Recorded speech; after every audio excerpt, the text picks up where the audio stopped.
자, 로봇의 데피니션입니다.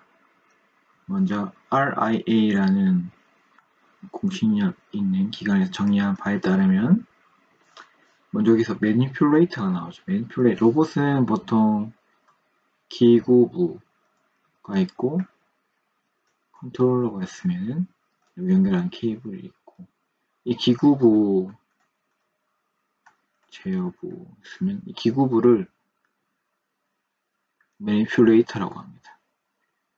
이건 컨트롤러가 하고요.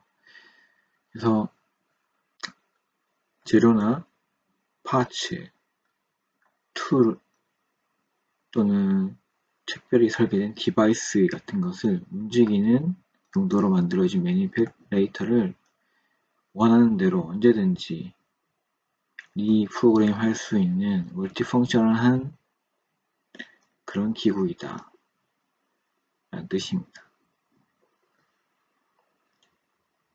그래서 보통 이제 사업 현장에서는 티칭 한다고 하죠. 이제 로봇을 프로그래밍 한다라고도 하지만 보통 많이 쓰는 용어는 티칭입니다. 이 티칭은 여기에 연결된 티치 펜던트, 사람이 쉽게 잡고 태블릿처럼 조절할 수 있는 그 펜던트를 이용해서 로봇을 뭐 1번 위치로 가라, 2번 위치로 가라 이렇게 티칭하는 건데, 펜던트를 이용해서 얼마든지 프로그래밍 할 수 있고 리프로그래밍 할 수 있는, 그에 따라서 멀티펑셔널한 그런 기능을 구현할 수 있는 로봇 시스템이다. 기구하고 제어기를 합쳐서 로봇이라고 하죠. 그래서 가진다. 특정한 사람과 유사한 기능 같은 거, 특징 같은 걸. 먼저 메카니컬 암, 위에서 말씀드린 매니퓰레이터죠. 이게 로고팔이라고 부르는 사람도 있습니다. 그리고 센서, 인풋에 응답하기 위한 센서. 쉽게 말하면 로봇이 있고 환경이 있습니다. 이 환경을 매니퓰레이션 해야 되는데, 그때 이제 이펙터, 엔드 이펙터라고 하죠. 로봇의 끝에 달려있는 이 툴을 공식적인 용어로 엔드 이펙터라고 합니다. 이 이펙터로 환경에 영향을 주고 그걸 다시 센서를 읽어서 로봇이 다시 판단해서 다시 환경에 영향을 주는 그런 형태를 하면서 작업이 이루어지는데, 이제 그때 이제 센서가 필요하고, 이제 로봇은 특히 이 안에 있는 제어기가 make decision 하죠. 필요한 결정을 내려서 그 공정이 돌아가게 합니다. 그래서 이 로봇은 사실은 다학제가 하는 학문입니다. Applied Science 이고요. 이제 로보틱스라는 것을 가운데 두고 보면 프로그래밍 해야 되고요. 그 프로그램 하기 전에 이제 뭐랄까, 이 로봇이 설치되고 작동되는 환경을 시뮬레이션 돼야 되고, 그 환경은 CAD로 정확히 설계가 되어 있어야 되죠. 그리고 로봇은 저기가 있고 이렇게 연결되어 있는데, 로봇이 한 라인에 한 대가 있는 게 아니죠. 여러 가지 라인이 있고 뭐 수백 대로 설치되어 있으니 이 로봇들끼리 네트워킹도 합니다. 또 가운데 공정 제어반, 이 모든 걸 제어하는 이제 공정 제어반이 또 이렇게 제어를 하게 되죠. 이때 네트워킹 필요하고요. 그리고 이 로봇을 제어하는 데 있어서 이제 각 관절이 모터로 되어 있고 기어로 되어 있습니다. 그리고 환경을 읽기 위한 센서, 그리고 이 제어기는 이제 이 로봇을 제어하기 위해 오픈 또는 클로즈드 루프 컨트롤을 합니다. 뒷장에서 다시 비우게 됩니다. 그리고 이 로봇의 이제 강도, 가공 방법, 설계, 이 모든 것이 이제 엔지니어링이죠. 그리고 로봇을 도입한 이유가 왜 그렇습니까? 이익을 위해서죠. 사람 100명 쓰는 것보다 뭐 예를 들어 로봇 30대가 낫다라고 하면 투자를 하는 겁니다. ROI, Return of Interest, 내가 100만원 투자했을 때 언제 내가 원금 회복하고 그 다음부터 수익 구간이냐, 이 ROI를 따져서 투자를 하는 겁니다. 이코노믹스, 이 모든 게 합쳐진 게 로보틱스입니다. 그래서 로봇은 제너럴 퍼포스, 꼭 정해진 목적이 아니더라도 프로그래밍 하면 되니까. 그래서 사람과 유사한 특징을 가졌습니다. 이 로봇 쓴 이유가 뭐겠습니까? 사람이 하기 힘든 일, 굉장히 무거운 걸 들거나 반복적인 일, 그리고 위험한 환경에서부터 사람을 대신해주죠. 그 다음에 반복적인 일. 하지만 반복적인 일이지만 굉장히 일관성 있고 정확하게 사람이 다루기 힘든 중량물들을 날라주기도 하고, 그리고 멀티시프트 한 가지 일만 하는 게 아니라 예를 들어 로봇 생산 공장이 있으면은 로봇이 이렇게 생산을 하다가 오늘은 소나타를 만들다가 차종 변경을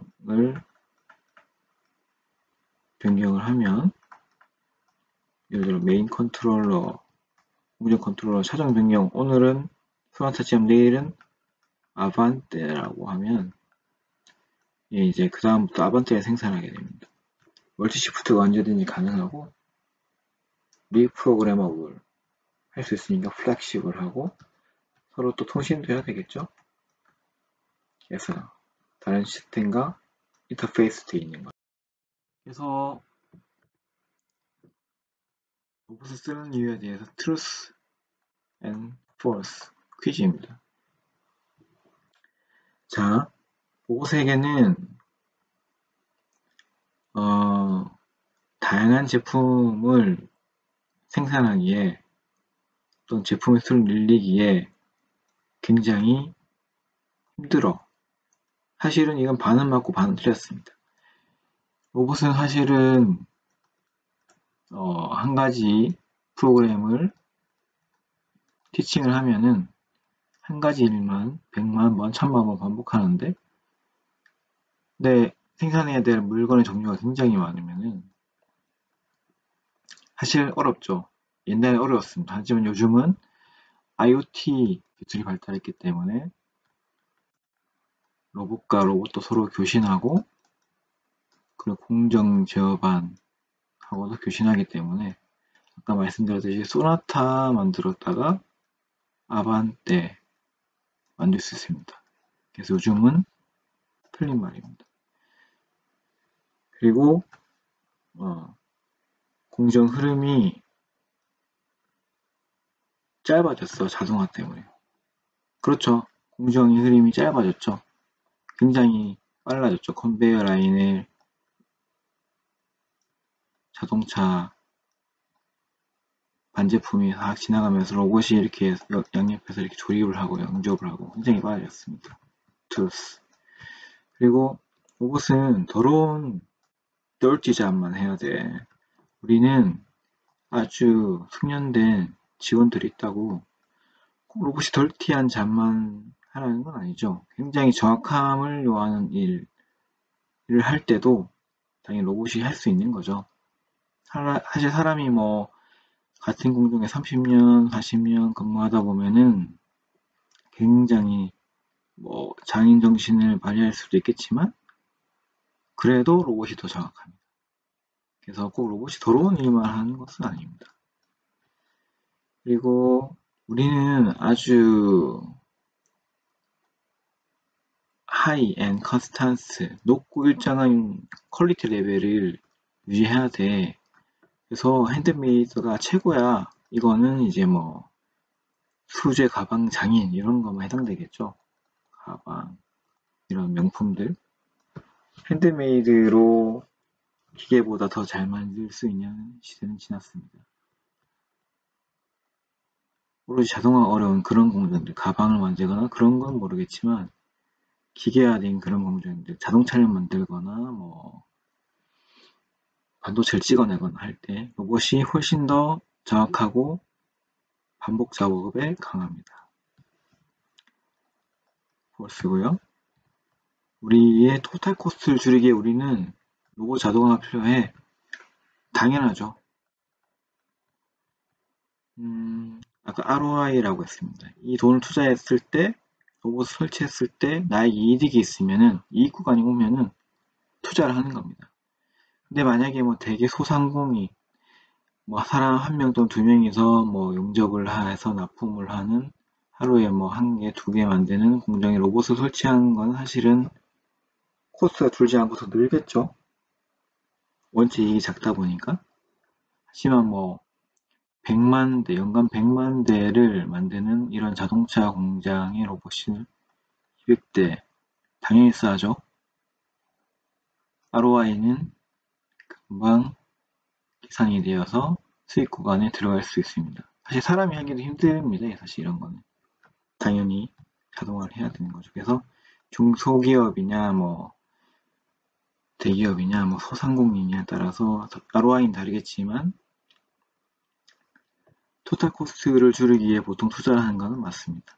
그리고 로봇 자동화로 인해서 실업률이 발생했다.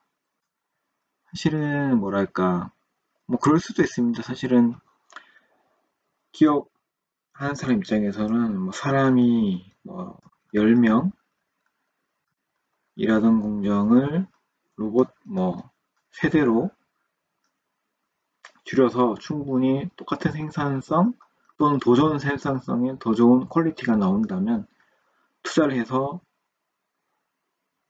사람을 대체하겠죠. 그러면 10명의 실업자로 볼 수도 있겠지만 사실은 또 이런 걸 위해서 이제 카 인더스트리를 예로 들면 언제부턴가 로봇이 대부분의 자동화를 하고 사람은 일부 뭐 의자 달거나 이런 것만 하고 있죠.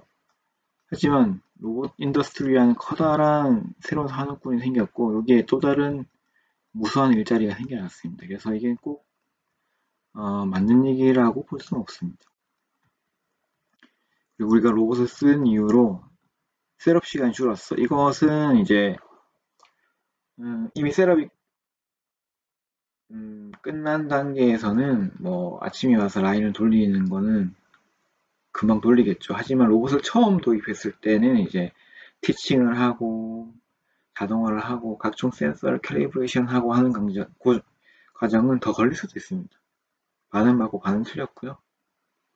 우리는 정형화되지 않는 파츠를 핸들링 해야 돼. 하지만 로봇에게는 문제 없어. 문제 있죠. 로봇은 똑같은 일만 무한번 반복합니다. 그 말은 똑같은 워크피스를 제공해야 된다는 것이겠죠. 사실 로봇에게는 좀 어렵지만 근데 최근에는 비전 카메라가 있어서 비전으로 찍어서 워크피스가 작네, 크네, 뭐 세모나네 이런 걸 다 파악해서 로봇이 알아서 조절해서 핸들링 할 수 있습니다. 어쨌든 파츠가 정형화되지 않으면은 추가로 카메라를 설치해야 돼. 이 카메라를 계산하는 인더스트리얼 PC를 설치해야 되어서 추가적으로 비용이 많이 들어가죠. 이 비용이 든다는 건 곧 어렵다는 의미가 될 수도 있겠죠. 그 다음에 제한된 수량의 물건을 만들 때는 로봇이 also worth it, 가치가 있다 해도 된다. 근데 하루에 뭐 하나 만들고 뭐 두 대 만들고 했을 때 로봇이 꼭 뭐랄까 투자할 필요가 있진 않을 수도 있어요. 훨씬 더 로봇이 그래 한 대에 적어도 1,000원에서 비싼 건 뭐 5천만 원까지 하니까 굉장히 뭐 영세한 사업장에서는 꼭 로봇이 답은 아닙니다. 그리고 시장이 요구하는 대로 로봇은 아주 빠르게 적응할 수 있어. 그렇죠. 로봇은 언제든지 리프로그래머블 하니까 뭐 어제까지만 해도 아크 웰딩을 지지다가 내일부터는 뭐 쌀 포대 핸들링 해 하면 언제든지 다시 리프로그래밍해서 적응할 수 있죠.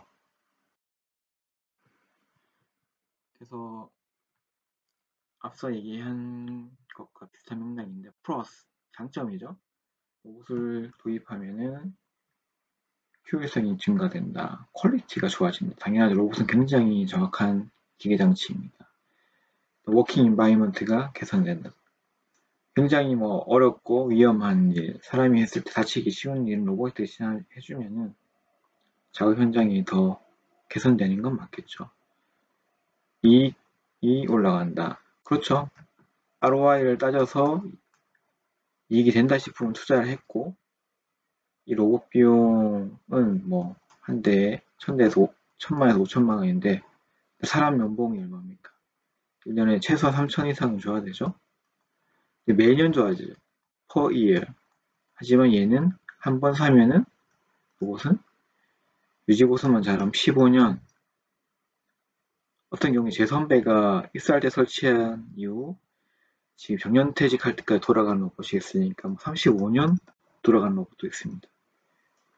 사실은 굉장히 쌉니다. 로봇은 사람에 비하면 굉장히 싸고 이익이 충분히 할 수 있겠죠. 그리고 사람은 앞서 말씀드렸다시피 하루 8시간밖에 일 못한다면 많아봤자 12시간, 로봇은 14시간 충분히 일할 수 있습니다. 롱고 워킹 아워스 당연하죠. 그리고 캡처 코스트 아까 말씀드린 ROI입니다. ROI가 맞으면 투자를 하는 거고 그러면 이제 이익이 나는 거죠. 근데 ROI가 안 날 수도 있습니다. 내가 자동차를 1000대 생산할 거야. 그럼 당연히 로봇을 50대 사야죠. 했는데 자동차 수주를 못 받았어. 자동차 잘 안 팔려. 예를 들어 엘란트라가 잘 안 팔려. 그래서 100대밖에 못 팔았어. 그럼 로봇 설치한 값도 못 벌겠죠? ROI가 이제 투자하고 3년 안에 투자비 돌려받고 그 이후부터 수익권일 줄 알았는데 이거 10년이 걸려도 투자금 회수가 안 되는 거죠. 그럼 ROI에 따라서 이것은 이제 자본 소요가 그냥 자본이 잠식되는 거죠. 그 다음 전문가, 전문성. 옛날에는 예를 들어 페인팅, 자동차를 검은색으로, 흰색으로 칠하지 않습니까? 이거 사람이 했다면 이 일을 10년에서 50년간 일한 사람이 있다 칩시다. 이 사람 굉장한 장인이야. 근데 이걸 모두 자동화했다. 그러면 더 이상 이런 장인 정신은 키워지지 않겠죠. 하지만 이게 꼭 단점이라 생각되지 않습니다. 어쨌든 굉장히 정밀한 로봇이라는 장비를 시설 투자를 해가지고 장인 정신 없이도 꼭 장인 정신이 가진 사람은 10년, 20년, 30년, 50년 키우지 않더라도 그 일을 해낼 수 있다면 꼭 나쁜 것은 아니죠. 그래서 콘스는 단점이라는 얘기입니다.